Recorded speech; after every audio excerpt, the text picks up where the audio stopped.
Hey everyone, I'd like to start this video with a disclaimer. I'll be discussing a few spoilers for Far Cry 5, but also I want to let you know that this video is going to be rather informal in style. Normally, I'd write out a long-winded script that tries to get my point across in as eloquent a way as I can make it. This video is going to be more personal, more of a one-on-one with you guys. Now, I am still reading from a script, mind you, but it won't be as in-depth as some of my previous works, so without dragging this intro on forever, let's jump into it.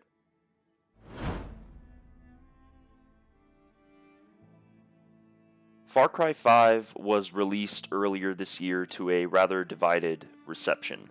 Some people like it, some people don't like it. Plain and simple. The story was not great, but it was balanced out by decent at best gunplay and world exploration. The thing is, personally, it just doesn't do enough to make me want to play through to completion or even to jump into the arcade mode. The first problem for me was the general feel of the gameplay. It's not a drastic improvement over Far Cry 3 or 4, and while that may be fine for some, it simply isn't enough for me anymore. Personally, I felt that the gunplay in Far Cry 2 and even 3 to an extent were the highest points the series ever reached, and they then started to drop off with Far Cry 4, Primal, and now 5. The guns, for whatever reason, felt to me like they were shooting foam darts at the cultists, while the weapons in 2 and 3 had some heft to them. It also helped that the sound design was fantastic, and it made it sound like you were actually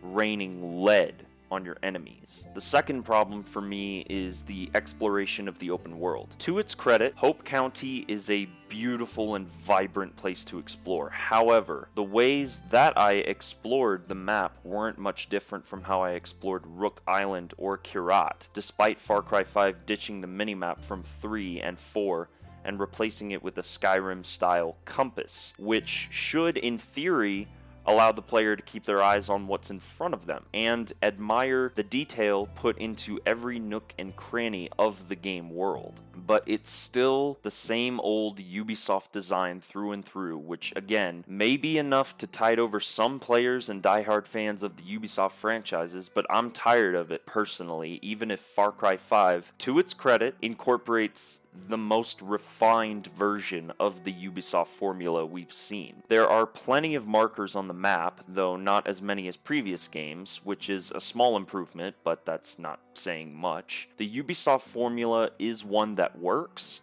and is financially successful, but it's worn out its welcome for myself and many others in the gaming community at this point. The third problem for me was the story, and more specifically, the ending, which I had initially intended to make a full video on, discussing why I took so many issues with it. I instead decided to cancel that video and loop those ideas and concepts that I wrote down into this video. Truth be told, Joseph Seed is one of the more interesting antagonists in the series thus far, but for all the wrong reasons, in my opinion. These may be points you've heard somewhere else before, but his motivations for doing what he does are cloudy and obscure at best. He believes the end of the world is coming soon, and so he takes it upon himself to save the denizens of Hope County by torturing and killing those who won't follow him into the new millennium. It doesn't help that when your player arrives and decides to do the right thing by freeing these people from the oppressive cult, Joseph Seed paints this picture to you at the very end that if you had simply walked away, no one would have suffered or met a tragic death. In other words, the game is telling you through Joseph Seed that everything is your fault as the player. The game pretty much tells you the best option is to not even arrest Joseph at the beginning. It tells you to live and let live, and allow Seed and his cult to have their way with Hope County. Gee, thanks Ubisoft. That's a pretty quick way to make someone like myself not even want to play your game. This ending, and more specifically the philosophy of "screw you, player one" being shoved in my face, is just disgusting. It flies in the face of my own moral compass and ethical outlook on life. But I'm just one guy, right? Why should you worry about me when Far Cry 5 is the best-selling game in the franchise to date? It's for these reasons above that I've listed that Far Cry 5 is the most disappointing game of 2018, at least for me, so far. Now, once again, I'd like to remind everyone that this is simply my opinion. I'm happy to discuss the finer details with you in the comments down below, and while you're at it, tell me what you think of Far Cry 5. Did you enjoy it? Have you played it yet? Let me know either way in the comments. If you're interested in more content like this, consider subscribing to the channel and leaving me some feedback on how I can better improve my videos. And remember that the outsider walks among us. Thanks for watching.